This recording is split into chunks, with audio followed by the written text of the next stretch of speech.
Di tengah wilayah Klaten, tersembunyi sebuah masjid yang menyimpan kisah penuh sejarah.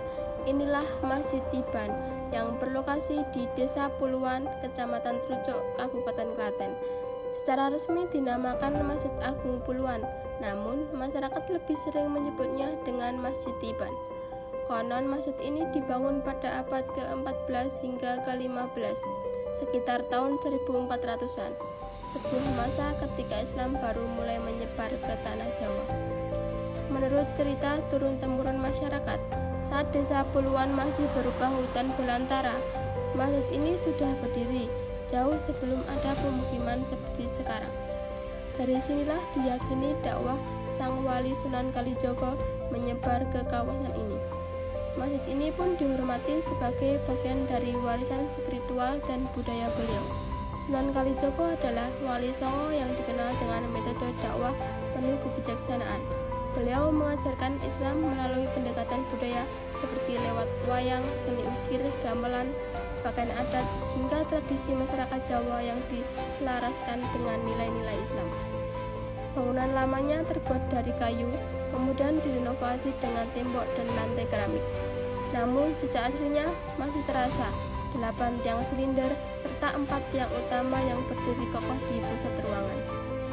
Di dalamnya tersimpan berbagai benda kuno peninggalan awal, sebuah mimbar kayu tua dengan ukiran sederhana, beduk, jam kayu, lampu gantung, perasan dari tanah liat, hingga sebuah mustaka kubah tanah liat berhias motif yang menyerupai mahkota kerajaan Mataram. Di sisi selatan ruang utama terdapat sebuah kotak kayu berbalut kain kuning keemasan. Di dalamnya tersimpan amben kayu jati dan mushaf Al-Quran. Konon amben itu pernah dipakai Sunan Kalijogo untuk berzikir dan mengajar.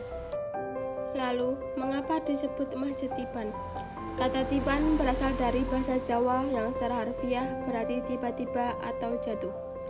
Masjid ini muncul atau ditemukan secara tiba-tiba tanpa diketahui siapa pembangunnya atau kapan tepatnya mulai berdiri. Menurut cerita turun-temurun, masjid ini ditemukan di tengah hutan belantara sebelum kawasan tersebut menjadi pemukiman. Penduduk yang tidak menyaksikan proses pembangunan sama sekali, masjid sudah ada begitu saja. Karena itulah warga menyebutnya Tiban, seakan bangunannya jatuh atau muncul tiba-tiba dari alam.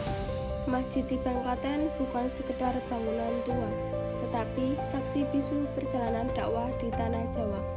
Gambaran bagaimana Islam masuk, hidup, dan beradaptasi dengan budaya lokal.